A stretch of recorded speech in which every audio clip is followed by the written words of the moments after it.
शुरू अल्लाह के नाम से जो बड़ा मेहरबान और नहायत रहम वाला है। अस्सलाम वालेकुम।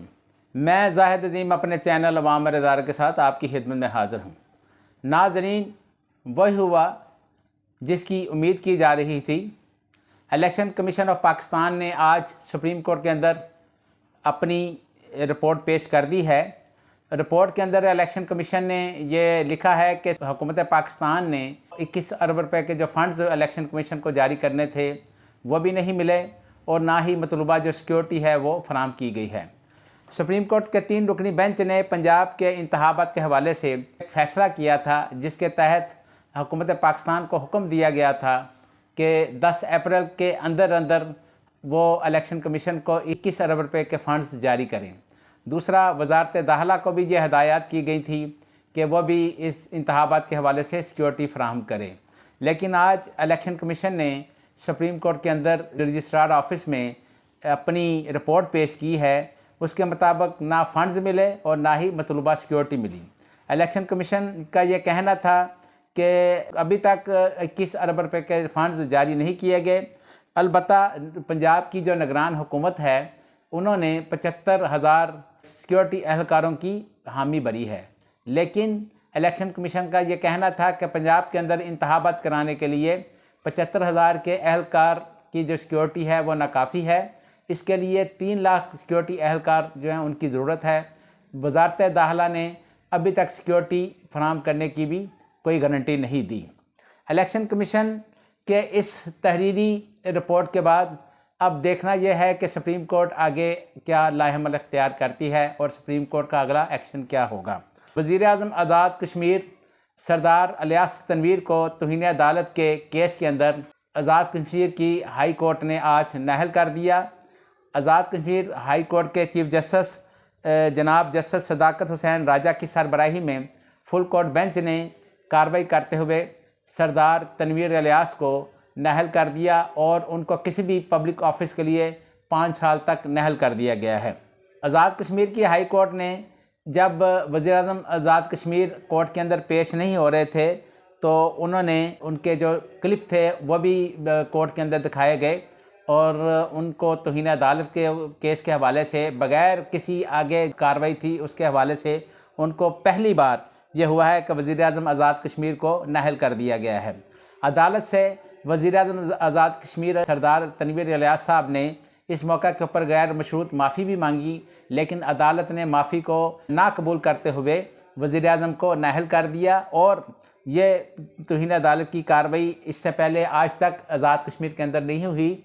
आप इसी बात से अंदाज़ा कर लें कि पाकिस्तान की हुकूमत जिस तरीके से सुप्रीम कोर्ट के अहकामात के ख़िलाफ़ इस वक्त तकरीरें कर रही है और जिस तरह सुप्रीम कोर्ट के अहकामात को ना मानने का उन्होंने फ़ैसला किया हुआ है और तौहीन अदालत कर रही है, इसके ऊपर भी ये खदशा ज़ाहिर किया जा रहा है कि कहीं वज़ीर-ए-आज़म पाकिस्तान जो हैं वो भी इसकी ज़द में ना आ जाएं।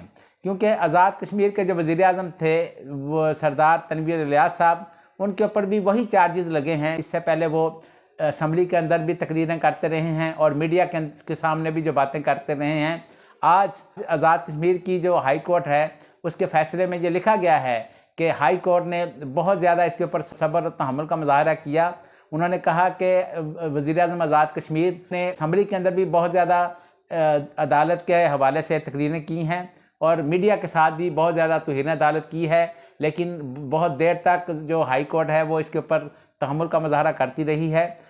और आज बलाहर हाई कोर्ट आज़ाद कश्मीर ने वज़ीर-ए-आज़म आज़ाद कश्मीर सरदार तनवीर इलियास साहब को 5 साल के लिए नाअहल कर दिया है और बाकायदा इलेक्शन कमीशन को तहरीरी तौर पर आगाह कर दिया गया है। इलेक्शन कमीशन ने इसका नोटिफिकेशन जारी कर दिया। इलेक्शन कमीशन को ये कह दिया गया है कि अगले वज़ीर-ए-आज़म के लिए इंतखाब करवाया जाए। आइन की गोल्डन जुबली तकरीब में जस्टिस काजी फ़ाइज़ ईसा साहब कौमी असम्बली में बाकायदा दावत के ऊपर पेश हुए थे, जिसके हवाले से आज अदालती ज़राए का ये कहना है कि आइन की गोल्डन जुबली तकरीब में जस्टिस काजी फ़ाइज़ ईसा इंफरादी तौर पर उन्होंने शिरकत की है। उनका ये कहना था कि सुप्रीम कोर्ट का कोई जज सुप्रीम कोर्ट की नुमाइंदगी नहीं कर रहा था। सुप्रीम कोर्ट को चीफ जस्टिस को इत्मीनान में लिए बगैर जस्टिस काजी फ़ाइज़ ईसा वो कौमी असम्बली में शिरकत की और इस मौके पर जस्टिस काजी फ़ाइज़ ईसा ने वहाँ पर कौमी असम्बली के अंदर बाकायदा तकरीर भी की, जिस पर जस्टिस काजी फ़ाइज़ ईसा ने भी अपना एक वजाहती बयान दिया है। जस्टिस काजी फ़ाइज़ ईसा ने कहा कि मुझे ये पहले यकीन दहानी करवाई गई थी कि वहाँ पर सिर्फ़ और सिर्फ आइन और आइन से बनाने से मतलब जो है वो बातें की जाएंगी, लेकिन मुझे नहीं पता था कि वहाँ पर सियासी बातें भी होंगी। इसीलिए जब वहाँ पर सियासी बातें हुई, मेरा इरादा नहीं था तकरीर करने का, फिर इस सियासी बातों को देखते हुए मजबूरन उसका जवाब देने के लिए फिर मैंने वहाँ पर फ्लोर के ऊपर तकरीर की। लेकिन जस्टिस काजी फ़ाइज़ ईसा वाहिद सुप्रीम कोर्ट के जज हैं जिन्होंने कौमी असम्बली के अंदर आइन की गोल्डन जुबली के हवाले से शिरकत की है, क्योंकि कौमी असम्बली में शिरकत करने के लिए सुप्रीम कोर्ट के तकरीबन तमाम जजेस को दावत दी गई थी।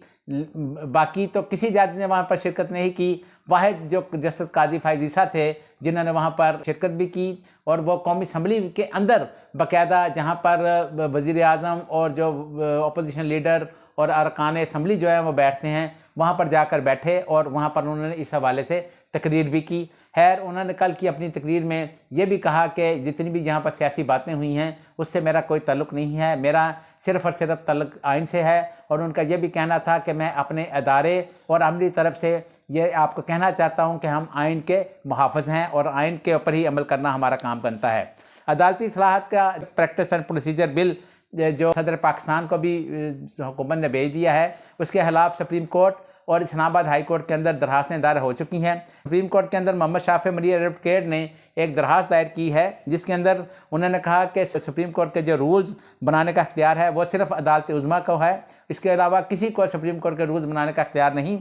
उन्होंने कहा लिहाजा प्रैक्टिस एंड प्रोसीजर जो बिल है उसको गैर कानूनी और गैर आइनी करार दिया जाए। दूसरी जानब इस्लामाबाद हाई कोर्ट के अंदर वकील सईद आफ्ताब साहब जो हैं उन्होंने वहाँ पर एक बाकायदा दरखास्त दायर की, जिसमें उन्होंने आर्टिकल 184 के तहत फैसलों के खिलाफ जो अपील का हक़ था उसका हवाला देते हुए उन्होंने कहा कि अपील का जो हक़ है वो चीफ जस्टिस के इख्तियारात में कमी लाए बगैर भी दिया जा सकता था, लेकिन हुकूमत ने चीफ जस्टिस के जो इख्तियारात हैं उस हवाले से प्रैक्टिस एंड प्रोसीजर बिल जो असम्बली से पास करवाया, जिसको कलअदम करार दिया जाए। उन्होंने कहा ये आइन के खिलाफ है, क्योंकि सुप्रीम कोर्ट के ऊपर और सुप्रीम कोर्ट के जो चीफ जस्टिस हैं उनके इख्तियारात के ऊपर किसी किस्म की कतगन नहीं लगाई जा सकती। ये सुप्रीम कोर्ट यानी अदालत उज़्मा का अपना इख्तियार है कि सुप्रीम कोर्ट के जो चीफ जस्टिस हैं ही रूल्स और जो उसके प्रोसीजर हैं सुप्रीम कोर्ट के वो तय करते हैं। इमरान खान के समन लेकर इस्लामाबाद की पुलिस लाहौर पहुंच गई है। इमरान खान साहब के खिलाफ इस्लामाबाद के अंदर कुछ केस ज़ेर समाअत हैं, जिस हवाले से इस्लामाबाद की पुलिस की एक टीम लाहौर आज पहुंची और इसके बारे में ज़राए का ये कहने हैं कि लाहौर जो पुलिस है वो इस्लामाबाद की पुलिस के साथ मिलकर जमान पार्क में इमरान खान साहब से नोटिस वसूल करवाएगी और लाहौर पुलिस जो है वो इस्लामाबाद पुलिस की बाकायदा इसमें मामनत भी करेगी। अगर आपको हमारी ये वीडियो पसंद आई हो तो दिए गए सब्सक्राइब के बटन को प्रेस करके अपने इस चैनल का हिस्सा बने। अल्लाह ताला हम सब का हामी और नासिर हो। खुदा हाफिज़।